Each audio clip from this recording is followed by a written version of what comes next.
Ayo, segera download Quran Tadabbur, tafsir dalam genggaman Anda.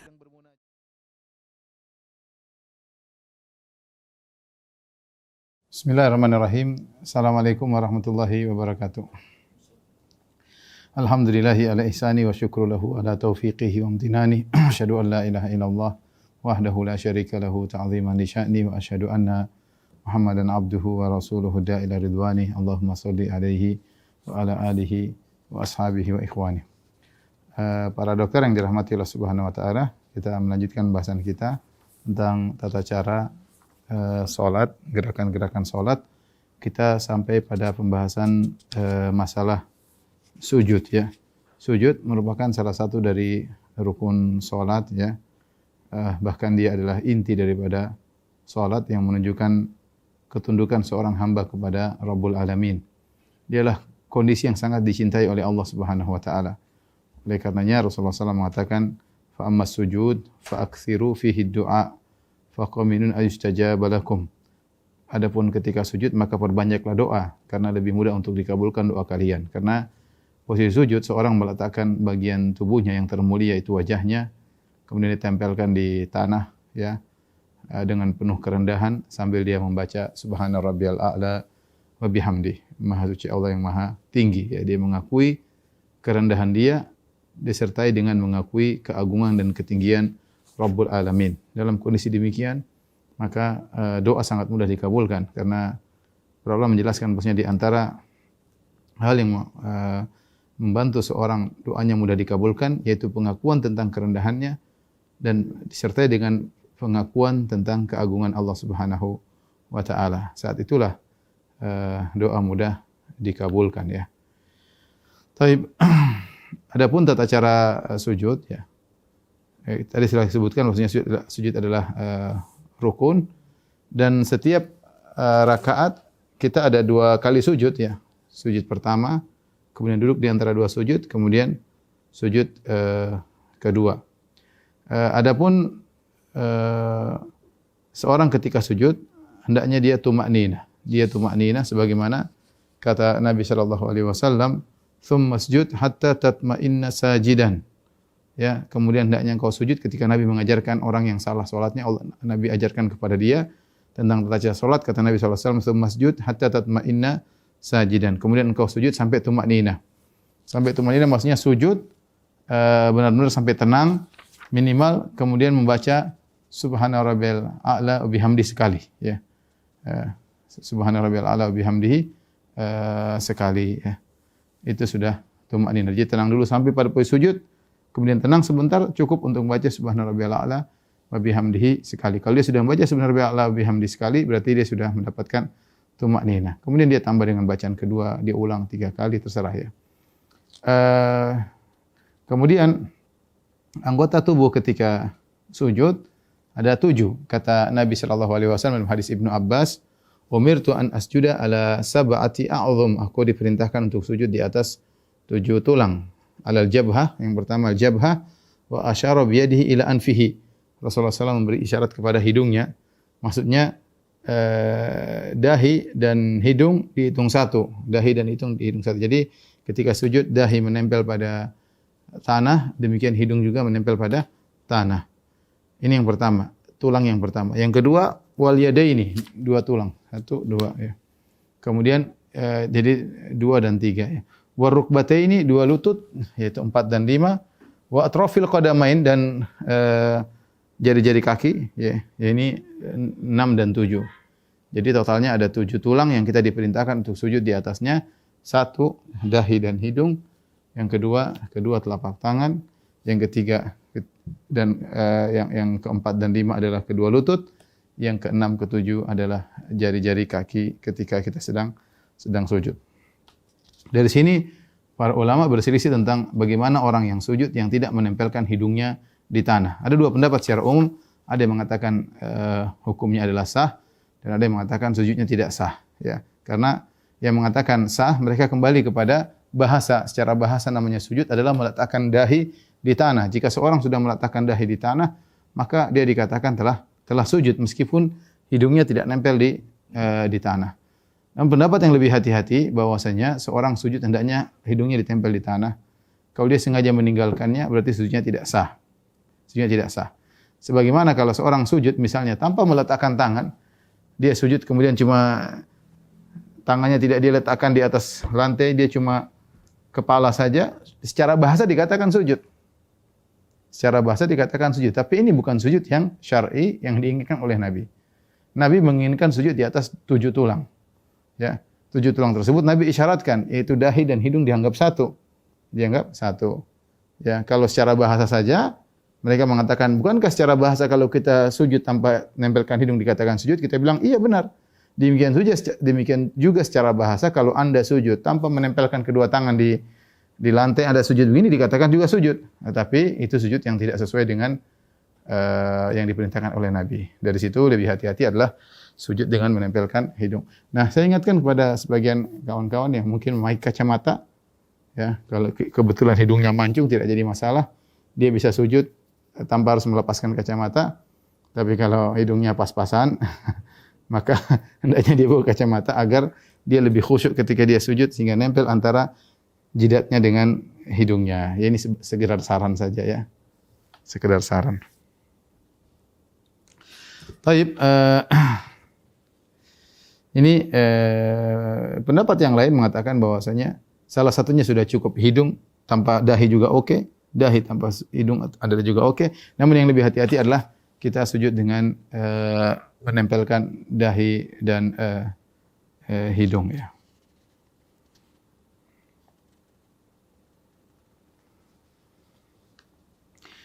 Baik, ikhwan dan akhwat yang dirahmati Allah Subhanahu wa taala. Tadi sudah kita singgung tentang batasan tumakninah. Tumakninah gerakan sujud adalah seorang sujud, benar-benar sudah sujud dengan 7 tulang yang Nabi sudah sebutkan. Setelah itu dia mengatakan subhana rabbiyal a'la. Kalau dia sudah mengatakan subhana a'la wa bihamdi sekali saja, dia sudah meraih tumakninah. Ya, karena bacaan kedua, ketiga dan seterusnya adalah sunnah ya. 1 sudah cukup. Seandainya dia ada buru-buru kemudian dia tahu subhana rabbiyal a'la wa bihamdi kemudian Allahu akbar, enggak apa-apa. Kadang-kadang seorang salat terburu-buru ya, selama dapat tumakninahnya maka tetap sah. Misalnya di bandara atau ada keperluan apa ya, asalnya seorang sujud dengan tenang dan menikmati sujud tersebut. Lihatlah diriwayatkan dari Abdullah bin Zubair radhiyallahu anhu, beliau kalau sudah salat maghrib kemudian beliau sujud dan beliau tidak mengangkat kepala dari sujudnya kecuali adzan Isya. Kecuali adzan Isya yang menunjukkan bagaimana beliau menikmati sujud tersebut. Seorang berusaha menikmati sujud di hadapan Allah Subhanahu wa taala. Mumpung masih hidup, masih bisa sujud ya. Tidak seperti orang-orang munafik yang atau orang-orang kafir, mereka disuruh sujud mereka tidak mau sujud ya. Makanya ketika hari kiamat mereka disuruh sujud mereka tidak mampu ya. Tulang belakang mereka menjadi lurus, tidak mampu untuk disujudkan. Wa qad kanu yud'auna ila sujudi wa hum salimun. Kata Allah, hari kiamat mereka disujud mereka tidak bisa. Padahal ketika mereka di dunia mereka disuruh sujud mereka bisa, cuma mereka tidak mau. Ketika di hari kiamat mereka mau sujud, mereka tidak bisa. Maka seorang menikmati sujud, mumpung dia masih bisa sujud. Ada sebagian orang sudah tidak bisa sujud, dan banyak. Saya lihat orang sakit tidak bisa sujud, duduk, sholat dalam kondisi duduk. Ada yang sholat sambil terbaring di atas tempat tidur. Dia tidak bisa sujud. Ya. Dia ingin sujud tapi dia nggak bisa. Ya, dan banyak orang tua yang sekarang sholatnya dengan duduk di atas kursi. Ya. Ada di atas kursi roda, terbang di atas tempat tidur. Dan dia akan merasa kehilangan karena sujudlah nikmat yang Allah berikan kepada seorang. Ketika dia sedang sujud, dia mengakui keagungan Allah Subhanahu wa taala, nikmati hal tersebut. Biasakan diri kita sujud lama dan kita berdoa kepada Allah, berzikir kepada Allah, terutama kalau kita salat sendirian. Adapun kalau kita jadi imam ya kita jangan lama-lama karena kasihan makmum di belakang.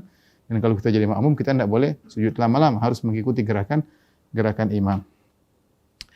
Baik, berikutnya gerakan sujud tidak perlu mengangkat telapak kedua tangan ya.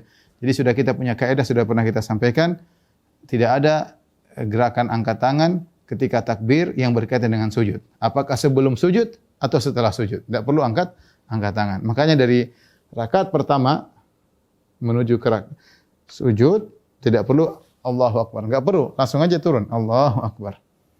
Demikian juga dari rakaat pertama naik ke rakaat kedua tidak perlu angkat tangan. Karena dari sujud menuju berdiri. Jadi semua takbir sebelum sujud atau setelah sujud tidak ada angkat kedua tangan. Tidak ada angkat kedua tangan. Ya. Kemudian ketika turun untuk sujud, maka mana yang didahulukan? Kedua lutut ataukah kedua telapak tangan? Ini khilaf yang kuat di kalangan para ulama. Namun khilafnya adalah hanya sekedar mana yang lebih afdal. Karena hadis-hadis yang datang yang menyuruh untuk meletakkan kedua lutut sebelum kedua tangan, hadisnya dhaif, yaitu hadis Wa'il bin Hujr. Demikian juga hadis yang menyuruh untuk meletakkan kedua tangan sebelum kedua lutut juga hadisnya dhaif. Hadis Abu Hurairah radhiyallahu taala anhu. Oleh karenanya Ibn Taimiyah rahimahullahu taala berkata dalam Majmu' Fatawa, beliau berkata, "Amma sholatu bi kilayhima fajaizatun bi ittifaqil ulama." Adapun salat dengan dua cara, apakah dengan meletakkan kedua lutut lebih dahulu ataukah dengan meletakkan kedua tangan terlebih dahulu, fajaizatun, maka itu hukumnya boleh bi ittifaqil ulama, dengan kesepakatan ulama. Tidak ada yang bilang ini salah, dosa, enggak ada. Dua-duanya boleh, ya, dua-duanya boleh dengan kesepakatan para ulama. Insya'al musalli yad'u rukbatayhi qabla yadayhi. Kalau seorang yang salat ingin meletakkan kedua lututnya sebelum kedua tangannya, silakan. Wa insya'a wada'a yadayhi thumma rukbatayhi. Kalau dia ingin dua tangan dulu baru kedua lututnya, silakan. Wa salatuhu sahihatun, dan salatnya sahihah fil halatain, dalam dua cara tersebut, bittifaqil ulama, dengan kesepakatan para ulama. Walakin tanaza'u fil afdal, hanya saja mereka khilaf tentang mana yang lebih afdal. Jadi ingat, enggak usah ribut, terlalu ribut mana tangan dulu, kaki dulu, karena dua-duanya boleh. Cuma masalah khilaf tentang mana yang lebih afdal kembali kepada khilaf mereka tentang hadis sahih tidaknya, mana yang lebih kuat di antara dua hadis tersebut. Tetapi yang saya lebih condong ini afdal saja ya. Saya lebih condong kalau seorang muda untuk melakukannya, kecuali ada uzur, mungkin dia sakit, mungkin dia tua, maka dia turun pelan-pelan dengan tangan dulu. Tapi kalau dalam kondisi sehat, dalam kondisi normal, dalam kondisi mudah dia lakukan, maka dua lutut terlebih dahulu daripada kedua tangan. Dua lutut terlebih dahulu daripada kedua tangan. Kenapa? Karena pertama itulah sifat yang kalau kita bilang sistematis, orang turun ya lutut lebih dahulu sampai ke tanah sebelum tangan. Sehingga ketika seorang turun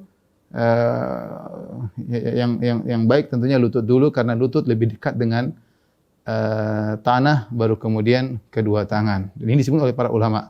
Ya, sesuai bahwasanya sifat tersebut sesuai dengan tabiat manusia. Yang mana manusia kalau ingin turun dia mendahulukan bagian tubuhnya yang lebih dekat dengan tanah. Yang kedua, ini adalah pendapat jumhur ulama. Ini pendapat jumhur ulama. Ini adalah pendapat mazhab Syafi'i, pendapat mazhab Hanafi, kemudian riwayat yang masyhur dari mazhab Hambali, dan pendapat dipilih oleh Ibnu Qayyim, dikuatkan oleh para ulama mutaakhirin seperti Syekh bin Baz, Syekh Utsaimin rahimahullahu taala. Dan ini juga diriwayatkan dari para sahabat seperti dari Umar bin Khattab radhiyallahu anhu, lutut sebelum kedua tangan, Ibnu Umar, Ibnu Mas'ud, dan dari kalangan tabi'in seperti Ibrahim An-Nakhai, Muslim bin Yasar, Abu Qilabah, Muhammad bin Sirin. Ya.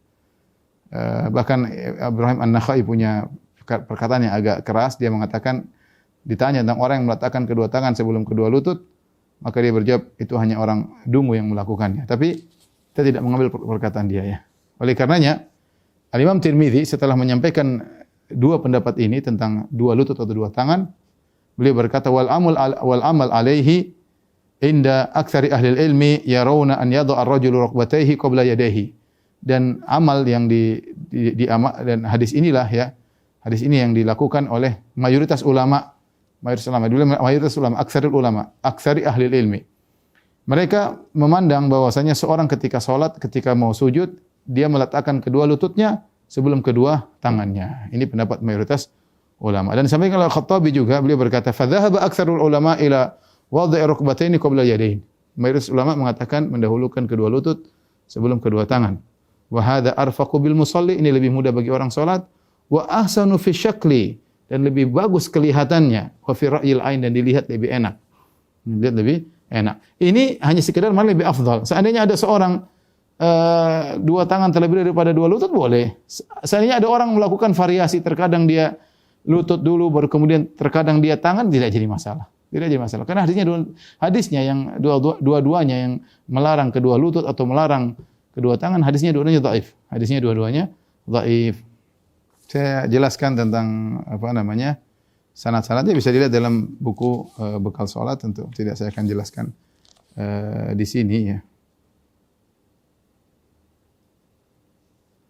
Al-Khattabi setelah menyebutkan tentang hadis Wa'il bin Hujr dan hadis Abu Hurairah. Hadis Wa'il bin Hujr itu kedua lutut sebelum kedua tangan, diriwayatkan oleh sahabat Wa'il bin Hujr. Adapun hadis kedua tangan sebelum kedua lutut hadis Abu Hurairah. Al-Khattabi berkata, hadis Wa'il bin Hujr asbatu min hadis Abi Hurairah. Hadis Wa'il bin Hujr lebih kuat ya daripada hadis Abu Hurairah. Meskipun dua-duanya adalah hadis yang dhaif ya. Taib. Ketika seorang turun ke sujud ya, maka ketika dia sujud hendaknya dia meletakkan kedua tangannya sejajar dengan telinganya. Jadi ketika dia sujud, tangannya sejajar dengan telinganya ya, sejajar ya dengan telinganya. Jadi begini. Jangan begini ke bawah, terlalu bawah, jangan ke atas begini ya, sujudnya begini, tapi berusaha sejajar dengan telinganya ya. Demikian juga datang dalam riwayat Rasulullah SAW pernah sujud wa wada'a kaffaihi hadwa mankibaihi, sejajar dengan pundaknya. Jadi dua, boleh begini, jadi dalam kondisi sejajar dengan pundaknya ketika sujud. Artinya ketika seorang sujud dianggap saja ini lantai, ya, dia sejajar dengan pundaknya, atau dia naikkan sedikit sejajar dengan telinganya. Ini dua riwayat datang dari Nabi sallallahu alaihi wasallam ya. Datang dari Nabi sallallahu alaihi wasallam. Kemudian ketika sujud hendaknya ketiaknya dibuka. Jangan sujud begini. Tapi sujud dibuka ya. Dibuka sampai disebut dalam hadis hatta yabdua bayadu ibtaihi. Terlihat putih ketiak Nabi sallallahu alaihi wasallam. Jadi Rasulullah SAW buka ketika sujud, beliau buka ketiaknya. Ini terutama jika seorang sholat sendiri atau dia jadi imam. Adapun kalau dia jadi makmum, barang-barang kasihan kalau dia begini nanti kena kepala orang. Jadi begini ya. Kalau kita sholat bareng-bareng, kata Syekh Utsaimin rahimahullah, hal ini tidak diterapkan. Karena ketika para sahabat melihat Nabi sholat, Nabi sedang posisinya sebagai imam atau sedang sholat sendiri. Adapun kalau kita sholat berjamaah, maka kita lembut dengan kawan sebelah ya. Jangan kita kemudian paksa begini. Dan sebagian orang salah pengertian, dia sholat paksa begini, akhirnya kasihan. Pertama, mengganggu kepala orang. Yang kedua, aroma ketiaknya juga lari ke kepala orang ya. Karena kebuka ketiaknya sehingga terkadang aromanya terbang ke kanan dan terbang ke kiri. Maka cukup dengan begini, tidak perlu dibentangkan. Dan ini berlaku bagi akhwat juga. Akhwat juga ketika sujud, hukum asalnya sholat laki-laki dan perempuan sama dengan dibuka. Ya. Kecuali kata para ulama, kecuali ketika dia sholat di hadapan mungkin ada lelaki yang bukan mahramnya, hendaknya ditutup agar tidak kelihatan bentuk tubuhnya. Mungkin kalau dia begini akan kelihatan sebagian yang terlihat, maka dia rapat supaya tidak terlihat. Tapi kalau seandainya dia di depan mahramnya atau tidak ada orang lain, dia sholat sebagaimana yang dicontohkan oleh Nabi SAW dengan membuka kedua ketiaknya. Kemudian ketika sujud, ya siku harus diangkat. Tidak boleh orang sujud begini dengan nempelkan kedua tangannya di lantai. Ini dilarang ya. Tapi harus diangkat ketika sujud. Ada sebagian orang salat sujud begini. Kemudian ini salah. Rasulullah SAW melarang ya. Rasulullah SAW bersabda, "Idza sajadta fadha' kaffaika warfa' mirfaqaika." Kata Nabi SAW, jika kau sujud, letakkan kedua telapak tanganmu dan angkat kedua sikumu. Angkat kedua sikumu ya. Kemudian dalam kondisi sujud disebutkan bahwasanya kalau kita ruku, jari-jari kita di lutut kita buka, tapi ketika sujud kita tempelkan. Jangan kita sujud dengan jari terbuka begini, enggak. Tapi kita tutup. Ketika kita sujud, tangan kita tertutup. Bukan kita buka begini, tertutup. Sebagaimana diriwayatkan dari Nabi sallallahu alaihi wasallam.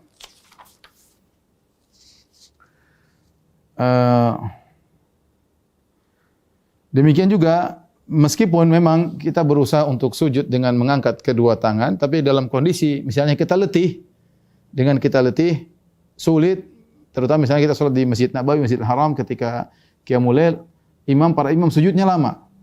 Sehingga kita mau bertahan begini kadang capek dan ini saya rasakan sendiri ya. Maka terutama orang tua dan ini pernah ditanyakan kepada Nabi sallallahu alaihi wasallam, maka Rasulullah SAW berkata, yaitu mereka mengeluh tentang sujud yang lama, apa yang harus mereka lakukan kalau mereka mau buka begini berat. Maka Rasulullah SAW berkata, ista'inu birrukab. Ya, gunakanlah lutut-lutut kalian. Jadi bisa seorang ketika sujud, karena dia letih, dia capek, dia bisa letakkan sikunya di lututnya untuk membantu dia sujud. Kalau dia terlalu lama sujud, dia boleh letakkan, maksud saya letakkan sikunya di lututnya. Ya, dia tidak buka begini, tapi diletakkan di lututnya sambil dia sujud. Tetap sikunya terangkat, tapi sikunya diletakkan di lututnya. Itu kalau dia letih, kalau dia capek, boleh seperti itu, tidak jadi masalah, sehingga dia bisa sujud lebih lama. Kemudian juga di antara sunnah, dan ini ada khilaf di kalangan para ulama, adalah tentang ketika sujud, apakah kedua kaki dirapatkan atau dibuka seperti biasa. Ini khilaf yang panjang di kalangan para ulama ya. Berdasarkan hadis Aisyah radhiyallahu taala anha ya. Sebagian ulama memandang bahwasanya hukum asalnya tidak perlu dirapatkan karena hadis yang datang dari Aisyah radhiyallahu taala anha tentang merapatkan kaki hadisnya syadzah ya. Tidak sahih, menyelisihi riwayat-riwayat yang lain. Sebagian ulama mengatakan tidak, hadisnya sahih, maka kita terapkan sunnahnya dengan menempelkan kedua kaki. Artinya kalau dibuka tidak jadi masalah, tapi yang sunnah adalah menempelkan dua kaki. Dan saya condong pada pendapat tersebut. Dan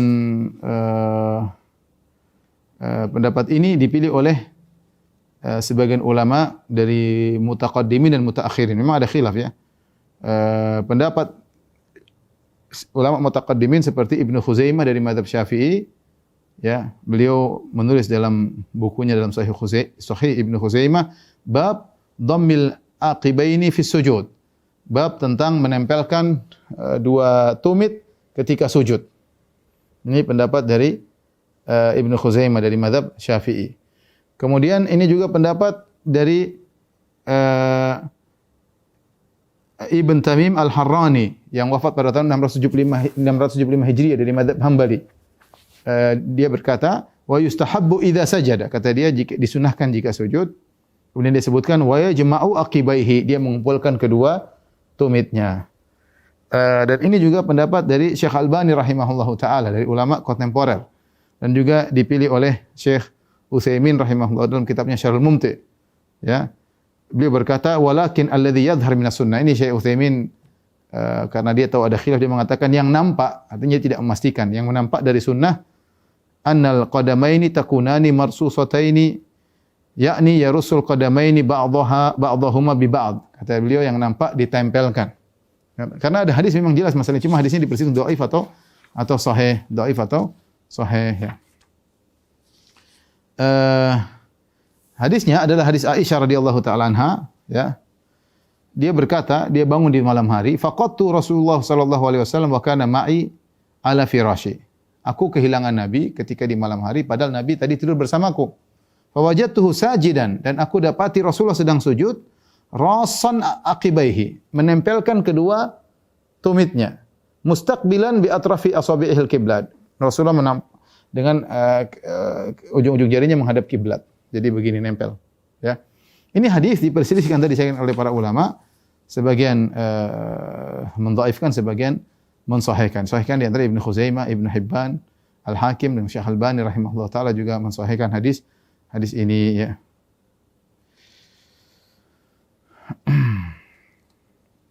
Hal ini didukung juga dengan lafal yang lain ya. Kalau ini hadis riwayat Ibnu Khuzaimah, riwayat Ibnu Hibban, riwayat Al-Hakim yang dengan tegas mengatakan rasan, ya, rasan aqibaihi. Rasulullah SAW menempelkan dua tumitnya. Ini sangat jelas hadisnya.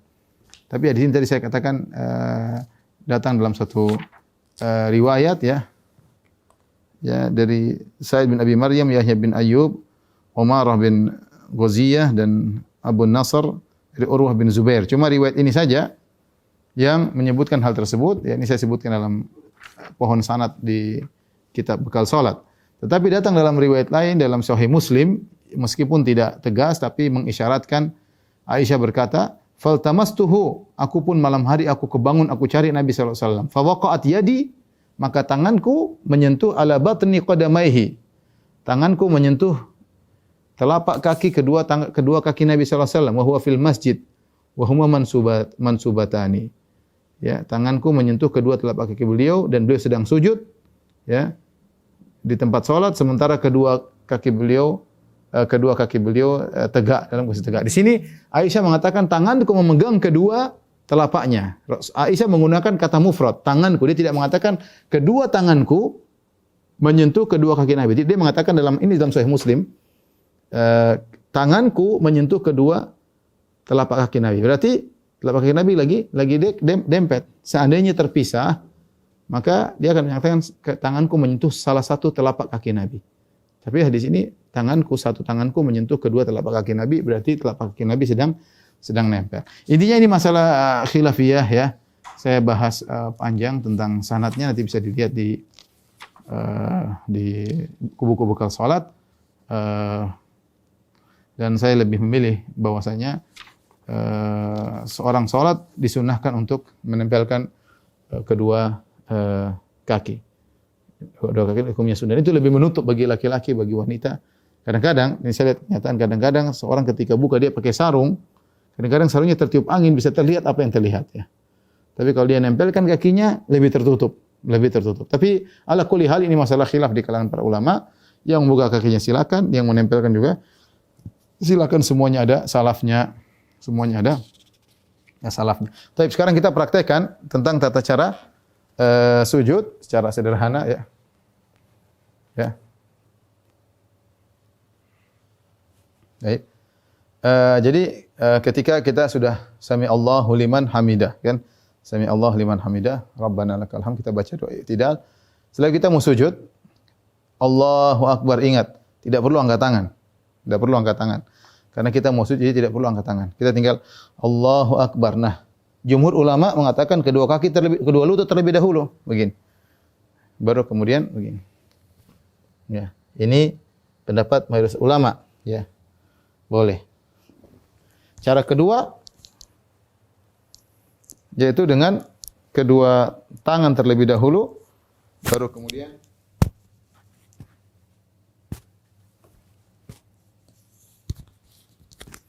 kedua tangan terlebih dahulu, baru kemudian kedua lutut. Jadi sudah i'tidal, Allahu akbar, baru kemudian sujud ya. Saya lihat sebagian kawan-kawan ketika mereka turun dengan tangan, mereka seperti loncat. Saya kurang setuju dengan hal tersebut. Ya, artinya kita turun dengan tenang. Kemudian Allah gitu, kayaknya loncat. Saya rasa tidak demikian ya. Jadi turun dengan tenang saja. Kalaupun mau turun dengan tangan, untuk memudahkan kita sujud, ya kita turun dengan tangan baik-baik. Ya, tidak apa-apa kita begini, kita majukan lagi. Ya, baru maju. Jangan kemudian seakan-akan kita loncat ke depan. Baru kemudian kita sujud, jangan lupa hidung kemudian nempel di lantai ya. Jadi kalau kita begini, perhatikan hidung dengan nempel di lantai, tangan ditutup, perhatikan tangannya ditutup. Apakah sejajar dengan telinga ataukah sejajar dengan pundak dengan dibuka? Ya.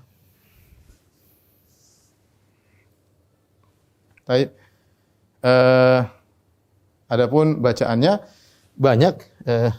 Bacaannya bisa subhana rabbiyal a'la wa bihamdihi, dan banyak sekali model-model bacaan zikir ketika sujud. Ada subhanallah wa bihamdi, ada subuhun quddus rabbul malaikati war ruh, ada subhanakallahumma rabbana wa bihamdika allahumma ighfirli, dan bacaan-bacaan yang lain. Dan tadi kita dianjurkan untuk berdoa ketika sujud. Namun perlu diingat ketika kita sebagai makmum kita harus ikut imam. Jangan sampai kita asyik berdoa, imamnya sudah bangun, tidak boleh. Kalau imam bangun kita tinggalkan doa, kita lanjutkan ikut imam. Tapi kalau kita salat sendiri, bebas. Kemudian kita berdoa sepuas-puasnya. Selanjutnya, gerakan berikutnya adalah duduk di antara dua sujud. Duduk di antara dua sujud. Duduk di antara dua sujud adalah juga rukun salat. Ya, berdasarkan dari hadis Abu Hurairah radhiyallahu anhu ketika Nabi menjelaskan kesalahan orang yang salah salatnya, kata Nabi kepada orang yang salah salatnya tersebut, "Tsumma sujud hatta tatma'inna sajidan, tsumma irfa' hatta tatma'inna jalisan." hendaknya kau sujud sampai kau sujud dengan tumakninah.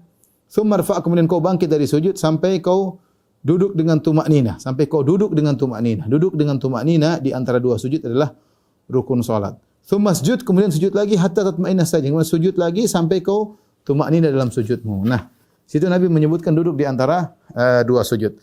Adapun tata cara duduk di antara dua sujud, ya. Kita bilang Allahu Akbar dan tidak perlu angkat tangan. Kaidahnya semua gerakan yang sebelum sujud atau setelah sujud takbirnya tidak disertai dengan angkat tangan. Ini kaidah.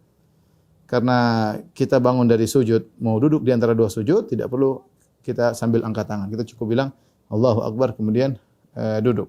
Adapun cara duduknya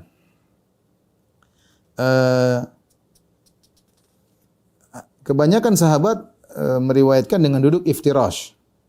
Dengan duduk iftirash, dan sebagian sahabat seperti Ibnu Abbas radhiyallahu taala anhuma meriwayatkan dengan juga duduk al-iqa', duduk al-iqa', ya.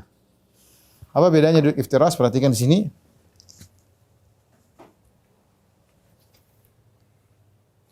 Nah,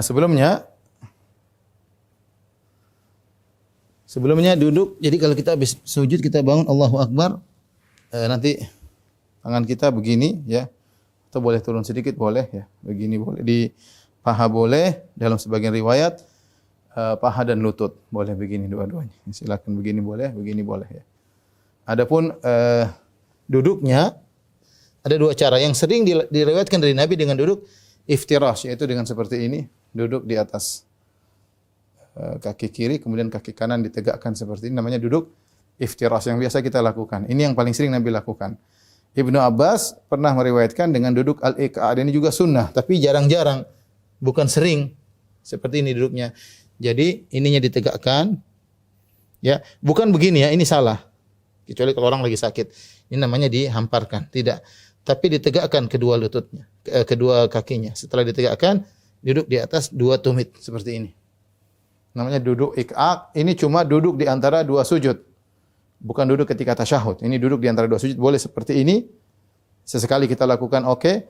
Yang terbaik sering kita lakukan adalah begini. Kan inilah yang dianjurkan oleh Nabi sallallahu alaihi wasallam, ya. Adapun cara duduk yang lain, ya, seperti begini misalnya, ya. Ini tidak disunnahkan, ya. Kecuali mungkin sakit ada kakinya, ya. Saya juga kadang-kadang seperti ini, kalau kaki saya lagi bengkak, saya duduknya begini, karena kalau saya begini saya lagi sakit kadang-kadang. Ya, tapi kalau dalam kondisi normal kita jangan duduk seperti ini. Atau kita duduk begini sambil kemudian bokong kita kena lantai. Ini juga salah, duduk yang salah. Atau kita duduk begini iqa', tapi begini caranya. Keluar, lihat. Kedua kaki ini keluar gini, salah. Harusnya tadi begini. Ya, intinya cuma dua, yang lainnya salah. Ini yang begini boleh, namanya iqa', duduk di antara dua sujud. Dan yang terbaik adalah yang sering adalah begini. Jadi kita lakukan dua-duanya. Yang paling sering seperti ini, yang iftirash. Sesekali kita duduk iqa' yang begini untuk menjelaskan bahwasanya itu juga diperbolehkan. Terkadang kita membutuhkan duduk seperti ini. Terkadang orang lagi sempit misalnya di Masjid Nabawi, Masjid Haram, kita butuh duduk seperti ini. Atau kalau kita mau duduk iftirash, ternyata samping kita dempet, kita bisa dudukin orang. Dan itu kejadian saya rasakan ketika dalam kondisi haji. Terkadang kita harus duduk dalam kondisi seperti ini. Dan alhamdulillah ini juga sunnah Nabi sallallahu alaihi wasallam.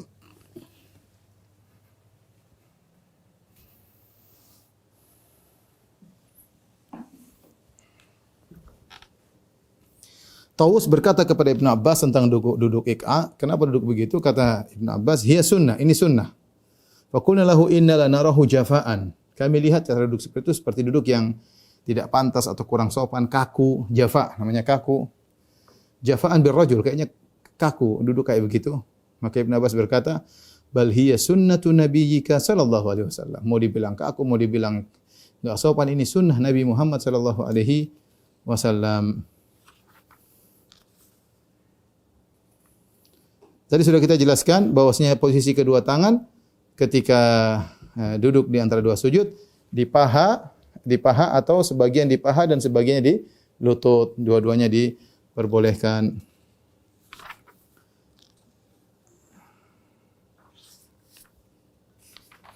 Taib.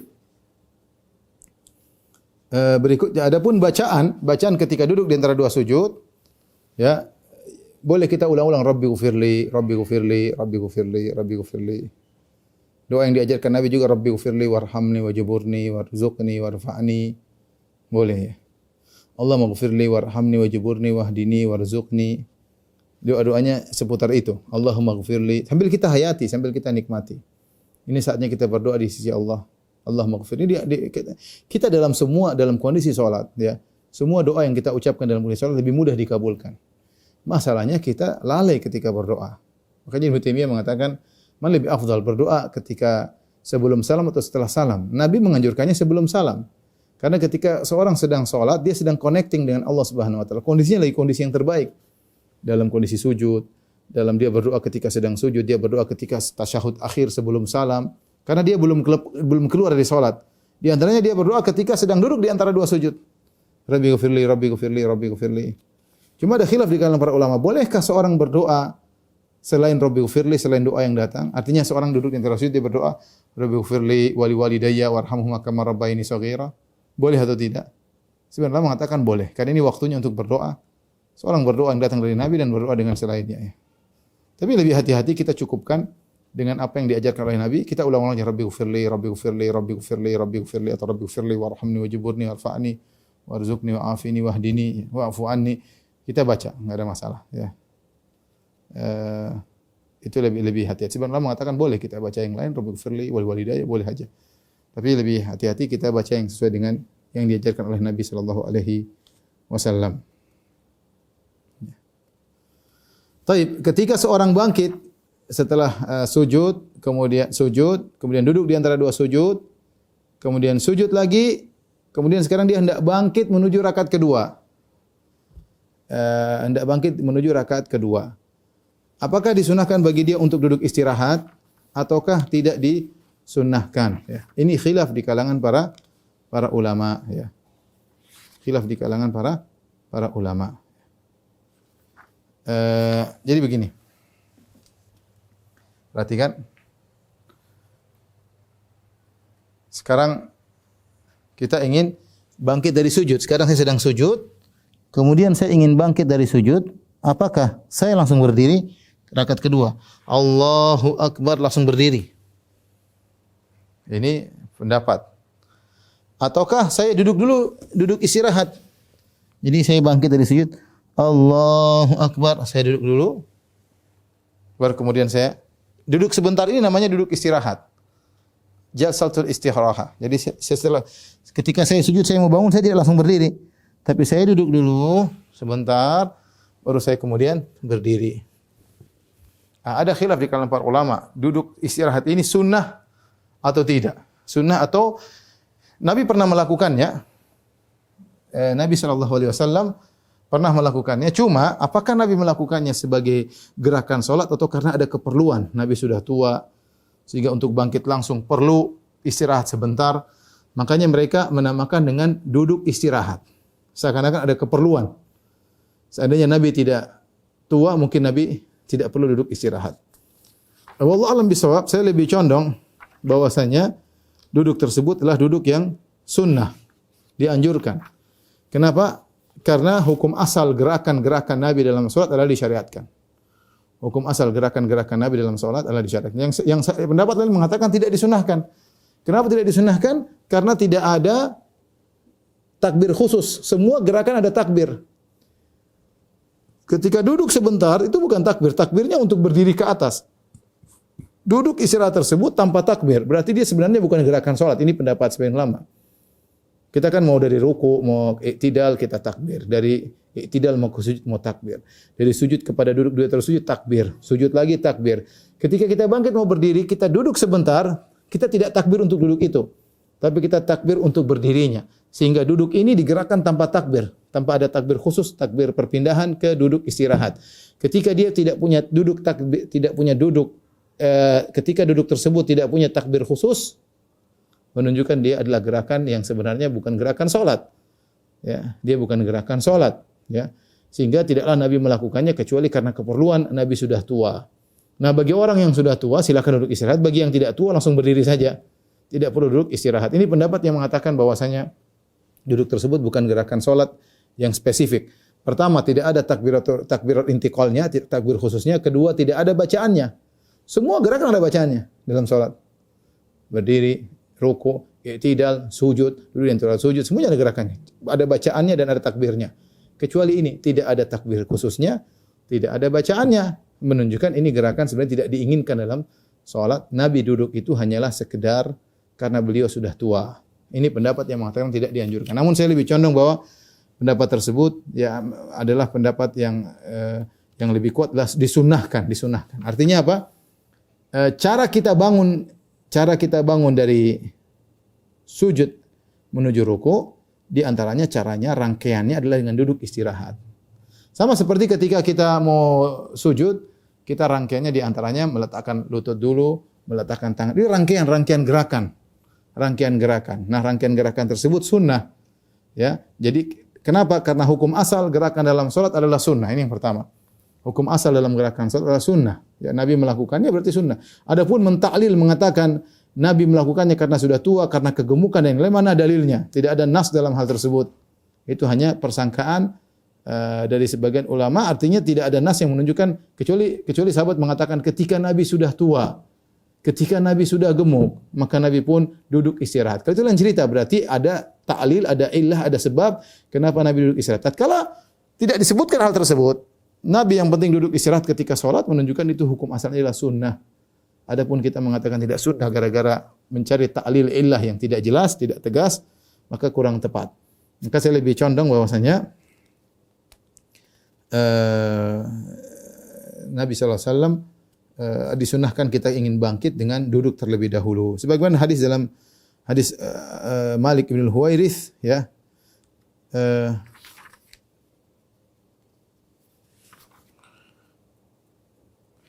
Ini pendapat mazhab Syafi'i, dan dipilih oleh Ibnu Hajar rahimahullahu taala. Dan hadis ini gerakan ini duduk istirahat ditunjukkan beberapa hadis, di antaranya hadis Malik bin Huwairits. Annahu ra'a Nabi sallallahu alaihi wasallam yusalli fa idza kana fi witrin min salati lam yanhad hatta yastawiya qa'idan. Kalau Nabi sallallahu alaihi wasallam sedang salat yang rakaat pertama atau rakaat ketiga, Nabi ingin bangkit ke rakaat kedua, dari pertama ke rakaat kedua atau rakaat ketiga, rakaat keempat, maka Nabi SAW tidaklah bangkit kecuali Nabi duduk sampai sempurna duduknya, itu duduk istirahat. Ya. Sebagian ulama mengatakan, yang tadi mengatakan Malik ibn Huwairits tidaklah ketemu Nabi kecuali Nabi sudah mau meninggal dunia, Nabi sudah tua. Sehingga mereka mengatakan ini gerakan Nabi ketika Nabi sudah tua, ya. Namun ada hadis yang lain, ya. Hadis yang diriwayatkan Abu Humaid As-Sa'idi, beliau berkata, "Tsumma hawa sajidan, tsumma thana rijlahu wa qa'ada hatta raja'a kullu adhin mawdhi'ahu, tsumma nahadha." Ternyata hadis tentang duduk istirahat bukan cuma diriwayatkan oleh Malik bin Huwairits yang memang ketemu Nabi ketika tua, bahkan diriwayatkan juga oleh Abu Humaid As-Sa'idi. Abu Humaid As-Sa'idi juga meriwayatkan. Jadi bukan Malik bin Huwairits saja. Beliau berkata, Abu Humaid As-Sa'idi, "Tsumma hawa sajidan," kemudian Nabi pun turun sujud. "Tsumma thana rijlahu wa qa'ada hatta raja'a kullu adh mawdhi'ahu, tsumma nahadha." Terus dia jelaskan sebelum Nabi berdiri, Nabi duduk dulu. Nabi duduk dulu sampai seluruh tulang kembali kepada tempatnya, baru kemudian Nabi berdiri, menunjukkan ada duduk istirahat. Intinya silakan mau berdiri langsung oke, ada pendapat, tapi saya lebih condong disunahkan untuk duduk istirahat. Tapi masalah berikutnya ketika hendak bangkit adalah mengenai bertumpu dengan kedua tangan ketika bangkit menuju berdiri, ya, bertumpu. Datang dalam hadis yang sahih, Rasulullah SAW ketika ingin berdiri dari sujud, ingin berdiri ketika bangkit, Rasulullah SAW wa'tamada 'alal ardi tsumma qama. Nabi bersandar kepada tanah, kemudian Nabi berdiri. Nabi bersandar kepada tanah, Nabi berdiri. Ini hadis riwayat Bukhari dari Malik ibn Huwairits bahwasanya Nabi SAW wa'tamada 'alal ardi tsumma qama. Rasulullah SAW bersandar kepada tanah, kemudian berdiri. Ya, dan ini memudahkan seorang untuk bangkit dari duduknya atau dari sujudnya menuju berdiri. Ini adalah pendapat mazhab Maliki, mazhab Syafi'i, ya. Sebagian ulama berpendapat seperti mazhab Hanafi, ya, mengatakan tidak perlu bertumpu dengan kedua tangan di tanah, ya. Mazhab Hambali mengatakan perlu bertumpu kalau ada keperluan, sakit atau yang lain. Jadi ada 3 pendapat tentang masalah bertumpu ketika hendak bangkit. Mazhab Maliki dan Syafi'i mengatakan sunnah. Kalau ingin berdiri, bertumpu di tanah, ya. Mazhab Hanafi mengatakan tidak perlu. Mazhab Hambali mentafsil, memperinci. Kalau perlu, silakan. Kalau enggak, ya. Kalau enggak, maka enggak.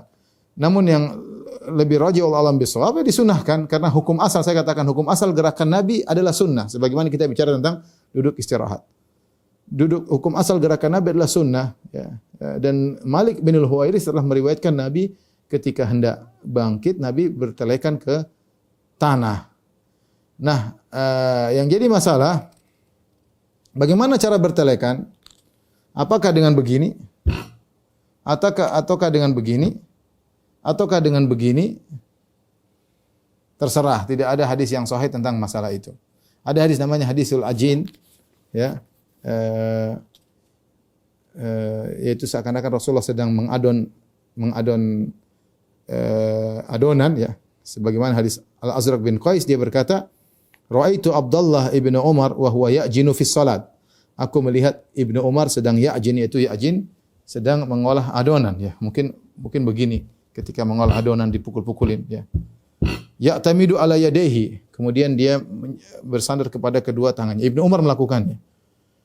Idza qama, ketika dia hendak berdiri ke salat. Faqultu ma hadza ya Abu Abdurrahman? Kok begini cara salatmu? Kok seperti ya'jin, ya. Maka Ibnu Umar berkata, "Ra'aitu Rasulullah sallallahu alaihi wasallam ya'jinu fi salat." Aku melihat Rasulullah sallallahu alaihi wasallam begini cara salatnya. Ya'jin seperti membuat adonan, mengolah adonan ketika sedang salat, itu ingin bangkit dari duduk atau sujud menuju ke berdiri. Tapi hadis ini yang benar, hadisnya adalah hadis yang dhaif, ya. Sebagaimana saya jelaskan dalam buku bekal salat, ya. Tapi intinya silakan bebas ketika tidak ada riwayat yang sahih tentang bagaimana cara bertumpu, maka kita bebas. Kalaupun kita mensahihkan hadis tersebut, hadis adonan tadi, mengadon adonan, kita tahu namanya membuat adonan macam-macam. Ada orang adonan seperti ini, ya. Ada yang begini, ada yang begini. Jadi boleh saja, terserah saja. Jadi kalau kita, yang penting bangkit sunnahnya adalah dengan bersandarkan. Coba kita praktekkan, ya. Sekarang kita ingin bangkit, mau bangkit dari sujud, mau bangkit atau dari duduk. Intinya kita ingin bangkit menuju ke berdiri, maka sunnahnya boleh langsung sebagaimana pendapat mazhab Hanafi, langsung berdiri begini, ya, tidak usah bertumpu, ya. Sebagaimana juga mazhab Hambali mengatakan tidak perlu, seorang bisa langsung berdiri, tidak ada masalah, boleh, tanpa harus bertumpu. Dia bertumpu dengan pahanya atau dia jadi nggak jadi masalah. Tapi sunnahnya tadi mazhab Syafi'i, mazhab Maliki, maka dengan bertumpu. Nah, bertumpu ini boleh begini bagi orang yang mensahihkan hadis ajin, tapi yang benar hadisnya dhaif, ya. Dan namanya mengadon tidak mesti begini, boleh begini, boleh begini, boleh begini. Jadi intinya boleh. Yang penting kita berdiri dengan bertumpu, intinya adalah memudahkan kita untuk berdiri. Mau kita begini, sebagian orang suka begini karena lebih kokoh. Sebagian orang cukup begini. Sebagian orang ringan aja, dia cuma begini bisa. Bebas. Yang penting dia bertumpu, dan itu sunnah ketika hendak bangkit ke berdiri. Baik. Yang terakhir kita bahas tentang tasyahud dan duduk tasyahud awal, ya. Duduk tasyahud awal dan tasyahudnya, ya. Duduk tasyahud awal dan doa at-tahiyatnya, at-tahiyatu lillah wa salawatu wa tayyibatu assalamu alayka ayyuhan nabi rahmatullahi wabarakatuh assalamu alayna wa ibadillahi shalihin. Duduknya dan tasyahudnya hukumnya adalah wajib namun bukan rukun. Wajib namun bukan rukun. Artinya kalau seorang lupa meninggalkannya, dia tidak perlu duduk kembali. Nabi mengajarkan kalau seorang di rakaat kedua dia lupa, dia berdiri, langsung rakaat ketiga. Harusnya kan dia duduk tasyahud rakaat kedua. Kalau dia langsung berdiri, maka ada 2 kondisi. Coba perhatikan di sini, ya. Ini sekarang seseorang rakaat kedua dan dia di apa namanya? Sujud yang kedua ya. Jadi Allahu Akbar kemudian apa namanya? Allahu Akbar sujud kedua. Kemudian dia tasyahud awal. Nah, tasyahud awal ini hukumnya adalah wajib bukan rukun. Kenapa kita bilang bukan rukun? Karena kalau seorang lupa melakukannya, dia cukup sujud sahwi, tidak perlu dia kembali pada kondisi ini. Nah, jika seorang lupa, dia langsung bangkit, dia lupa tasyahud awal, dia langsung bangkit. Jadi dia sujud Allahu Akbar, dia bangkit. Ketika dia belum berdiri total, dia ingat baru begini, belum berdiri lurus. Dia masih setengah dalam kondisi dia ingat, saya belum duduk, hendaknya dia kembali. Kembali baru dia tasyahud. Ini kondisi pertama, dia belum sempat berdiri lurus. Tapi seandainya ketika dia bangkit, dia lupa, dia bangkit, sudah sempat lurus. Allahu Akbar. Udah rakaat ketiga. Saya tadi belum tasyahud, maka jangan turun lagi. Lanjutkan sholat. Nanti tinggal sujud sahwi. Jadi kalau sudah dia berdiri lurus, tidak boleh turun lagi ke tasyahud awal. Kecuali tadi bangkitnya belum berdiri, dia hendaknya kembali duduk karena dia ingat. Tapi kalau dia ingatnya sudah berdiri rakaat ketiga, tidak boleh. Dia sudah berdiri, makmum mengatakan subhanallah, subhanallah, udah lanjut aja. Dia sudah terlanjur berdiri. Lain halnya dia belum berdiri, makmum bilang subhanallah, segera balik. Tapi kalau terlanjur berdiri, lanjutkan saja, nanti tinggal sujud sahwi di akhir. Makanya dikatakan sebagai wajib bukan rukun. Kalau rukun dia harus kembali.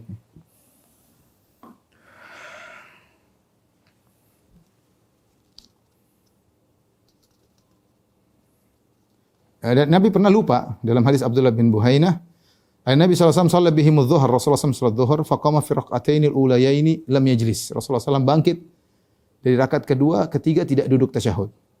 Faqama an-nasu ma'ahu. Orang-orang pun ikut berdiri. Tidak ada yang tasyahud awal. Hatta idza qada salat, ketika sudah selesai salat, wa antadhara an-nas taslimahu. Rupanya Nabi ingat setelah lewat. Ternyata Nabi duduk sujud, Nabi sebelum salam, Nabi sujud sahwi 2 kali.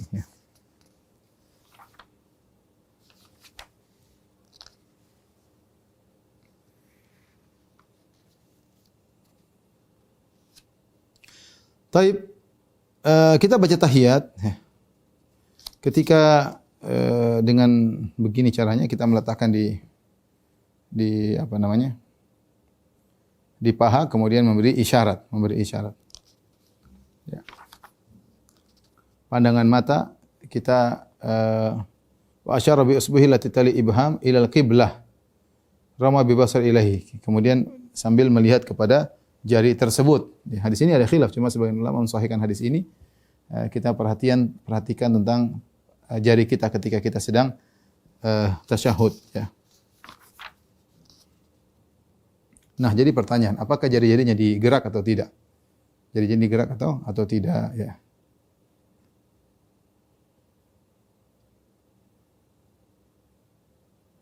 Taib, masalah ini masalah yang sering ditanyakan, masalah menggerak-gerakkan jari. Karena datang dalam riwayat dari Wa'il bin Hujar, dari perawi yaitu Zaidah bin Qudamah, dari Asim bin Kulaib, dari ayahnya dari Wa'il bin Hujar, bahwasanya Nabi SAW memberi isyarat dengan tangannya, kemudian wa yuharrikuha ya.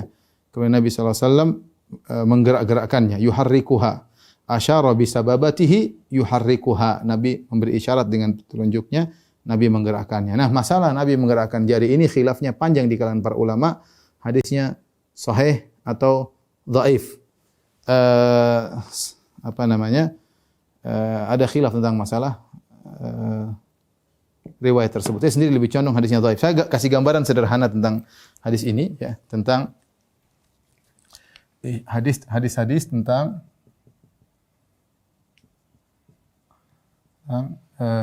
isyarat dengan telunjuk ketika tasyahud.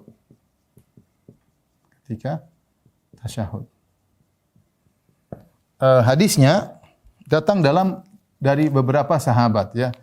Dari 6 sahabat. Dari diantaranya Ibnu Umar, kemudian Ibnu Zubair, Abdullah bin Zubair, kemudian diantaranya Numair Al-Khuzai,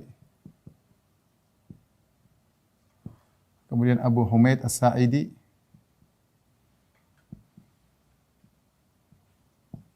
kemudian Abdurrahman bin Abi Abza,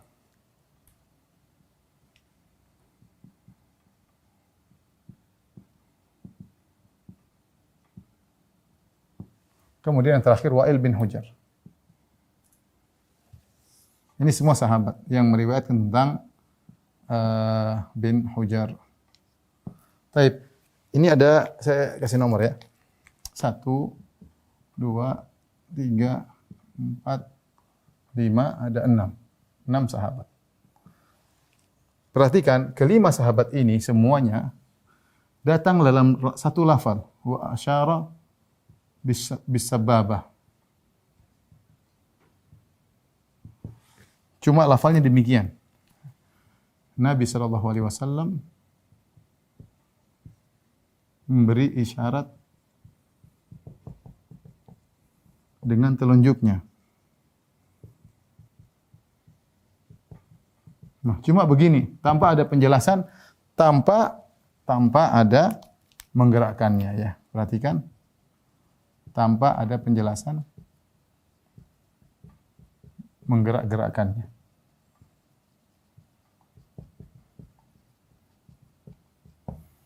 Baik. Ternyata Wa'il bin Hujr juga meriwayatkan dari jalur Kulayb, kemudian Asim bin Kulayb. Nah, kemudian dari sini ada dua jalur atau banyak. Di sini namanya Zaidah ibnu Qudamah. Zaidah bin Qudamah. Dia adalah perawi yang thiqah ya. Di sisi lain ada 10 perawi yang setara dengan Zaidah. Bahkan ada yang lebih thiqah ya, bahkan ada yang lebih thiqah. Ada yang lebih thiqah. Di antaranya bahkan lebih dari 10, tapi di antaranya adalah Sufyan Ats-Tsauri, kemudian Sufyan Ibn Uyainah, ya, ini di antaranya. Kemudian ada Syu'bah bin Hajjaj Al-Wasiti, kemudian di antaranya Zuhair bin Muawiyah. Ini dan lain-lain ya. Ada yang sampai belasan ya. Sebagian pembahis atau peneliti mengumpulkan banyak sekali perawi. Ada yang bilang sampai 20 ya. Ini di antaranya saja. Ini semua Zaidah bin Qudamah dia meriwayatkan dengan wa yuharrikuha atau yuharrikuha. Yuharrikuha. Artinya Nabi menggerak-gerakkan telunjuknya. Nabi SAW menggerak-gerakkan telunjuknya.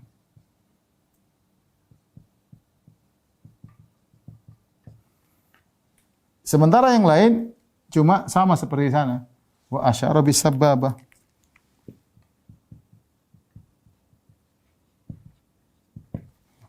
Hanya memberi isyarat, Nabi memberi isyarat dengan telunjuknya. Nabi SAW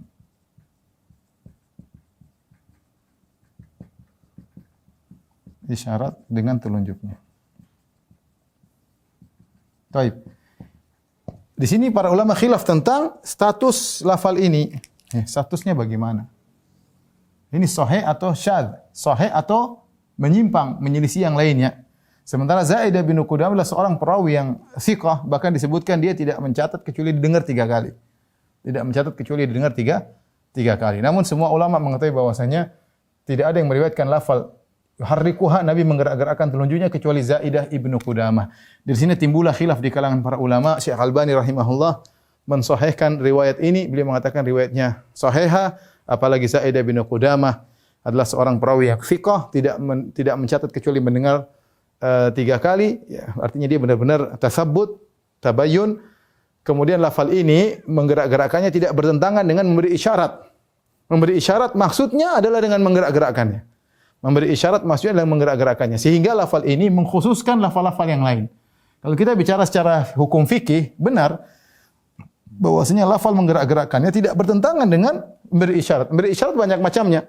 Ada yang bicara isyarat dengan diam, ada yang bicara isyarat dengan gerak-gerak, sehingga tidak ada pertentangan. Dari situ banyak ulama yang mensahihkan hadis ini dan mengamalkannya. Ya, Syekh Albani rahimahullah, di antaranya guru-guru kita seperti Syekh Syekh Abdul Razak, kemudian Syekh Abdul Musil Abbad, ya. Jadi mereka memandang bahwasanya lafal ini tidak bertentangan dengan yang ada. Sebenarnya ulama mendhaifkan hadis ini karena mereka melihat ini adalah kelalaian. Namanya perawi thiqah, bisa saja dia salah. Kenapa? Karena dia menambah sebuah lafal, ya, yang menyelisih yang lain. Karena lihat, ini bayangkan. Kalau Nabi seandainya menggerak-gerakkan, saya secara logika saja. Kalau Nabi seandainya setiap salat menggerak-gerakkan, maka inilah gerakan yang sangat yulfitul anzar, sangat menarik perhatian. Apakah sahabat yang 5 ini, Ibnu Umar, Ibnu Zubair, Numair Al-Khuzai, Abu Hamid As-Sa'idi, Abdurrahman bin Abi Abza tidak meriwayatkan hal tersebut? Karena saya bilang ya, menggerakkan jari perkara yang menarik perhatian, itu tidak. Kita dulu kan tidak pernah menggerakkan jari, tiba-tiba kita dengar ada gerak jari, ketika ada yang gerakkan jari kita perhatian. Saya di salat aja begini, gerak jari, samping saya yang lihat. Anak kecil ada salat samping saya yang lihat. Dia heran lihat saya gerak jari. Jadi ini gerakan yang menarik perhatian. Seandainya Nabi menggerakkan jari seperti ini ketika salat, tentu sahabat ini tidak akan luput meriwayatkannya. Kemudian juga ini perawi yang 10 ini tidak mungkin luput meriwayatkannya, padahal sama-sama meriwayatkan dari jalur yang sama. Nah, ternyata yang meriwayatkan cuma satu orang ini, Zaidah ibnu Qudamah. Maka saya lebih condong bahwasanya riwayatnya riwayat yang syadzah, riwayat yang tidak sahih. Artinya seorang yang thiqah terkadang dia mungkin keliru, sebagaimana Al-Baihaqi berusaha membawakan Zaidah mungkin meriwayatkan dengan makna. Dia memahami memberi isyarat dengan menggerakkan. Ini perkataan Al-Baihaqi. Dia mengatakan Zaidah bin Qudamah ketika meriwayatkan, dia meriwayatkan dengan makna. Dia memahami asyara bisababah, memberi isyarat dengan telunjuk, maksudnya menggerakkannya. Sementara yang lainnya tidak meriwayatkan dengan lafal seperti ini. Jadi saya lebih condong kalau ketika tasyahud tidak perlu menggerakkan jari.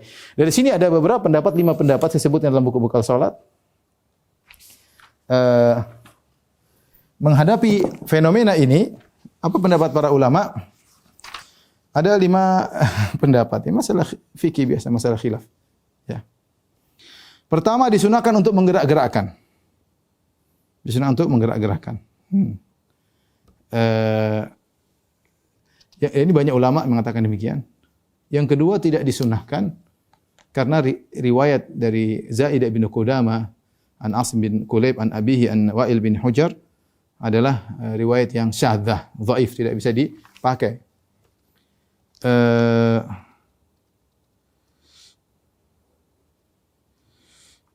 Kemudian juga itu pendapat kedua, ini pendapat yang saya condong. Pendapat ketiga, disunahkan untuk digerakkan sesekali. Disunahkan untuk digerakkan sesekali. Dan ini pendapat Ali Adam Etiubi rahimahullah, seorang pengajar ahli hadis yang mengajar di Masjidil Haram di Mekah, dan beliau baru-baru saja meninggal rahimahullah dari Ethiopia. Syekh Ali Adam. Beliau mengatakan, beliau mensahihkan hadis ini, tambahan gerakan, dan ini masalah khilaf dengan para ahli hadis. Dan beliau mengatakan kalau begitu sesekali saja digerak-gerakkan. Kenapa? Kebanyakan riwayat tidak menyebutkan menggerakkan. Maka kita melaksanakan yang terbanyak. Sesekali kita gerakkan, oke. Ini pendapat ketiga. Pendapat yang keempat, ini ada 4 pendapat ya. Pendapat yang keempat, kedua-duanya adalah sunnah. Terserah mau gerak mau enggak, dua-duanya sunnah. Dan ini adalah pendapat As-Sun'ani dalam kitabnya Subulus Salam. Dua-duanya sunnah. Mau gerak mau enggak, dua-duanya hadisnya sahih. Karena Nabi dalam beberapa cara-cara salat Nabi variasi. Seperti doa istiftah Nabi variasi, doanya begini, doa sujud juga variasi. Demikian duduk tadi variasi, terkadang iftiras, terkadang iqa. Demikian juga ketika tasyahud, terkadang seringnya Nabi diam, terkadang Nabi gerak-gerakkan, dua-duanya boleh. Jadi tidak usah ribut lagi masalah segini atau gerak, yang penting salat. Yang penting salat. Tapi sampai di sini aja dulu. Saya lupa ketika bangkit dari tasyahud awal menuju rakaat ketiga, jangan lupa angkat tangan. Allahu Akbar. Ya, angkat tangan.